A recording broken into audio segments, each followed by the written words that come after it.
Bom dia, Marcos. Bom dia, ouvintes do Panorama 95. Marcos, hoje eu quero começar com um tema, meu amigo. Pode ser? Fica à vontade. Ficou uma pergunta em aberto aí na semana passada. Quem ouviu o programa da terça-feira passada, me ouviu aqui dizendo que na quarta-feira o Procon, eu não estaria no Procon, que ele seria fechado parcialmente o atendimento. Muita gente achou que era por causa do aniversário, que era na quarta-feira, mas não era. Nesse mesmo programa, Marcos, no Facebook, pela live, foi feita uma pergunta sobre a atuação do Procon em relação aos postos de combustíveis. Então, por que é que eu não estava no Procon na quarta-feira? Porque na quarta-feira da semana passada, dia 6 de fevereiro, estava havendo aqui no Seridó, né, uma ação do Procon do estado do Rio Grande do Norte, onde foram notificados todos os postos de combustíveis do estado, começando pelo Seridó, depois irradiou para o resto do estado, para justificarem os preços atuais dos combustíveis, certo, meu amigo?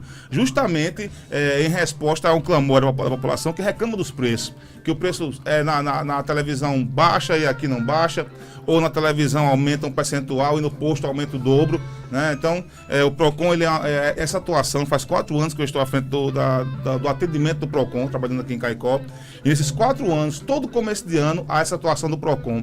Às vezes a gente acha que o preço está caro no país, Marcos, por exemplo, mas se não fosse a atuação de órgãos como o Procon, lembrando que não há só o Procon, há outros, a situação poderia estar bem mais grave. Qual é a dificuldade da atuação nesses ramos? Imagine você, meu amigo, abrir uma loja de roupa ou abrir uma lanchonete. Você tem o direito, o Brasil é um país liberal, você tem o direito de colocar naquilo que você vende o preço que você quiser. Certo? Ou seja, você pode vender um cachorro-quente por R$5, por 10, por 20, 30. É um direito seu. Se você vai vender ou não, aí é uma questão de quem vai comprar. Quando se trata de item de primeira necessidade, há uma regulação maior da legislação, que é o caso, por exemplo, dos combustíveis. Vou citar um exemplo, Marcos, bem recente, de onde é que o Procon pode atuar com mais facilidade nesses casos. A gente tem, por exemplo, da greve dos caminhoneiros, que não chegou, por exemplo, a esvaziar todos os postos do país, mas muita gente passou um grande perrengue com isso. Isso não aconteceu, que eu vou falar, que não aconteceu em Caicó, mas em cidades próximas, em estados vizinhos, o litro da gasolina chegou a custar R$12. Postos foram fechados pelos Procons, porque essa prática é abusiva, sem nenhuma justificativa, sem que o dono do posto tenha pago mais por aquele produto, começou a vender pelo dobro do preço ou mais. Muita gente não sabe disso, mas quando aconteceu a tragédia de Mariana, 3 anos atrás, que se repetiu agora em Brumadinho, com esse número alarmante de mortes, pessoas que trabalhavam com a venda de botijões de água, esses botijões de 20 litros, estavam vendendo botijão por R$50, Marcos, ou seja, lucrando em cima da desgraça alheia. Isso é um absurdo. Houve a atuação do Procon. Então, você estabelece um preço do combustível. No caso do combustível, existe uma série de regras, porque ele sai com o preço da refinaria, tem a questão da indexação pelo valor do dólar, que foi baixado agora como norma. Porque o preço do barril lá é o preço que regula o valor no mundo inteiro. Então, há uma série de regras. O que se proíbe, basicamente, é o aumento de preço sem justa causa, é não repassar ao consumidor as reduções. Então, para que fique aqui bem claro, até respondendo uma pergunta que ficou em aberto na última semana, pelo Facebook, na quarta-feira houve aqui uma fiscalização, todos os postos do Seridó foram notificados. Essa notificação serve para justificar o preço atual. Então, o dono do posto vai ter que explicar tintim por tintim o porquê está cobrando 4 e tanto ou 3 e tanto. Isso embasado nos últimos aumentos e reduções que foram registrados em refinarias. Então, fica aqui para provar que a atuação do Procon é forte e está sempre atuando. E a situação poderia estar bem pior se não existisse órgãos como o Procon. Lembrando que não é o único órgão. No nosso estado do Rio Grande do Norte há outros. No país há milhares. E atuando exclusivamente em defesa do consumidor. Ok, tem pergunta aqui no nosso WhatsApp. Doutor Márcio, em muitos estabelecimentos comerciais, quando vamos efetuar o pagamento de uma compra, eles pedem o nosso CPF. Somos obrigados a fornecer o nosso CPF? E para que eles pedem isso, né? Quem pergunta é o nosso amigo Fabiano. Marcos, é a questão de regulação. Toda compra, a compra de uma bala de 10 centavos é um contrato de compra e venda, é um contrato verbal, não existe um contrato por escrito. Não existe contrato por escrito sem que conste nome completo, RG, CPF, Estado Civil, endereço completo, hoje, na atualidade, telefone, endereço de e-mail. Então, a compra que você faz é um contrato. A negativa, você não querer fornecer esse documento é que é estranho, né? Porque, a não ser que você tenha algo para esconder. Mas, na verdade, são dados fiscais, vão para a nota fiscal, que é um documento fiscal. Esses documentos são públicos, o supermercado, a loja, não é autoridade. Mas, por exemplo, há o crime de você recusar, apresentar os documentos à Polícia Militar, por exemplo, à Polícia Civil, Judiciária. Há o crime de você só negar essa amostra. Mas você digita ali, você está contribuindo com a fiscalização tributária do país. Quando você fornece os dados, você está com mais força, obrigando que o valor dos impostos, você compra um DVD, você compra uma frigideira, você compra um produto de R$100, às vezes está pagando R$35 de impostos. Às vezes mais do que isso, a depender do produto que você está comprando. Então você forneceu o dado, forneceu o seu CPF, para que a nota fiscal seja emitida diretamente no seu CPF, já em seu nome, vai facilitar a fiscalização e o itinerário desse valor. Ou seja, é o que nos dá alguma certeza de que esse valor volta para você em infraestrutura, em saúde, em educação, em pagamento de salário do funcionalismo, em investimento do país, certo? Então, não tenha medo, nenhuma atitude ilícita vai surgir disso. Lembre-se que você, sem dar nenhum dado, sem fornecer dado nenhum a ninguém, padece, por exemplo, a clonagem do cartão de crédito. Aparece uma cobrança de um empréstimo que você nunca fez na vida.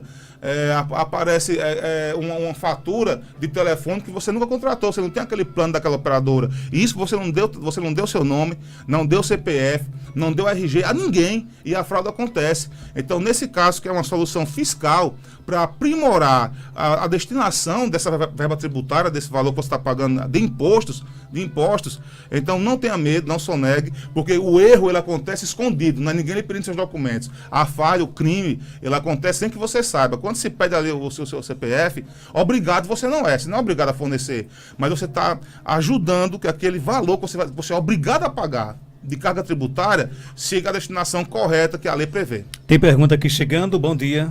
Bom dia, Marcos Danta. Bom dia, doutor Márcio Leonardo.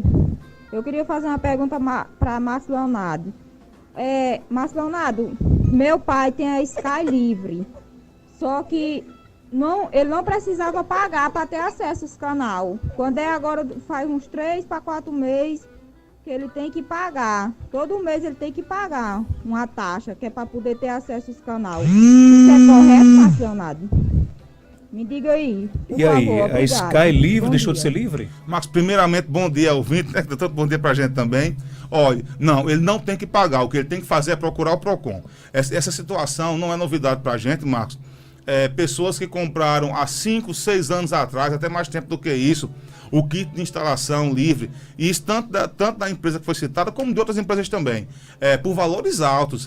As pessoas procuram o PROCON, apresentam notas fiscais com 6, 7, 8 anos de idade, onde o equipamento de instalação livre, Marcos, era adquirido por mais de R$500. Você imagina que há 6 anos atrás, R$500 dá quase 1.000 de hoje. Como se você for, por exemplo, marcar pela evolução do valor do salário. Então, se comprava aquele equipamento com a promessa dele ser livre. Então, ele é livre. Enquanto esse equipamento existir e funcionar, o fornecimento dos canais tem que ser obrigatoriamente livre. A empresa, do nada, manda para você uma fatura. Se você não paga, porque você não reconhece, os seus canais são bloqueados. Para você desbloquear, tem que pagar um registro, um valor de cadastro. Isso é tudo ilegal, é tudo abusivo. Olha, a única coisa que vai tirar de você o seu equipamento livre, seja Sky, seja Vivo, qual for a empresa, Oi TV, porque todos trabalham com esses canais livres, ou trabalhavam. A única coisa que pode tirar de você esse vício é a quebra, a destruição e inutilização do equipamento. Digamos que apresenta um vício já bem fora da garantia no seu receptor. No receptor de satélite, leva para o conserto, teve conserto, está funcionando, tem que continuar o serviço Sky Livre, ou seja lá qual empresa for, certo? Se um dia aquele produto for destruído ou inutilizado, não tiver reparo, você não vai poder exigir um outro equipamento da operadora, da empresa. Isso aí já está fora da questão legal.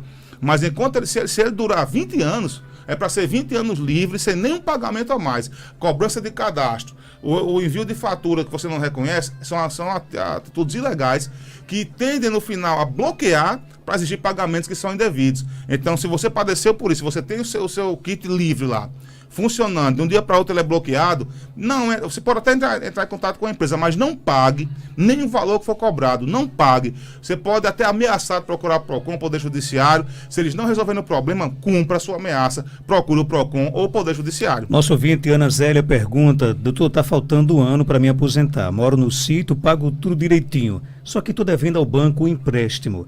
Isso proíbe a minha aposentadoria se eu não pagar, por exemplo, empréstimo em dia, por exemplo? Não, Marcos, não existe a menor ligação dessa relação de consumo com a outra relação do direito administrativo previdenciário, que é a aposentação dessa ouvinte. O que pode gerar perigo para ela são as alterações legislativas, né? Sai uma alteração recente que diz que quer embutir agora no nosso sistema legal a ideia de que o que você pagou de sindicato a vida inteira não vale mais nada, porque não se quer mais aceitar a declaração do sindicato como documento único válido para registrar ali aquele tempo de atividade rural, exigindo associado a isso outros documentos que vão ser ainda explanados, né, para que todo mundo fique sabendo quais são. O perigo é esse, mas você inclusive ter negativação em SPC ou Serasa, ter dívida com o banco, ter algum título protestado em cartório, não gera nenhuma influência na sua aposentadoria, na sua aposentação, então não tenha medo em relação a isso. O que pode gerar são outros fatores, né? Porque o que nós tememos é que órgãos como o INSS existam simplesmente para negar os direitos quando solicitados. Inclusive com o boato que surge aí de que a certa quantidade de casos negados, os funcionários vão ganhar algum dinheiro, né? Algum dinheiro extra, uma caixinha. Espero que isso não aconteça de verdade. Mas, enfim, não se mistura aí a questão do direito do consumidor com a questão do direito previdenciário. O ouvinte pode ficar tranquilo neste ponto. Doutor Márcio, obrigado pela sua participação. Até terça-feira, se Deus quiser. Marcos, eu que agradeço mais uma vez pelas perguntas. A turma aqui está gostando de lhe monitorar. Nosso ouvinte quer saber se você vai estar amanhã no PROCON. Marcos, o PROCON é de segunda a sexta. Às vezes, eu acho que nesses 4 anos, 3 vezes que eu não estive lá, foi a trabalho fora da unidade.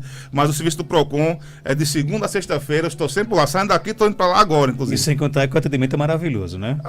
Esse sorriso aberto. Muito obrigado. Dá tempo de mandar o recado do coração? Dá. Já é tradição já, né? Então, os beijos e abraços do mundo inteiro para minha namorada Li, que está nos ouvindo lá em Parelhas. Ora, lá em Parelhas, aqui em Poeira, troquei a cidade. É outra ali não, né? Não tem outra ali não, rapaz. Joelma chegou aqui e tirou minha concentração. Tudo bem, Joelma? Lembrei de Parelhas. E para minha mãe que está nos ouvindo aqui na Quarta Regional. E obrigado pelas perguntas e até a próxima terça-feira.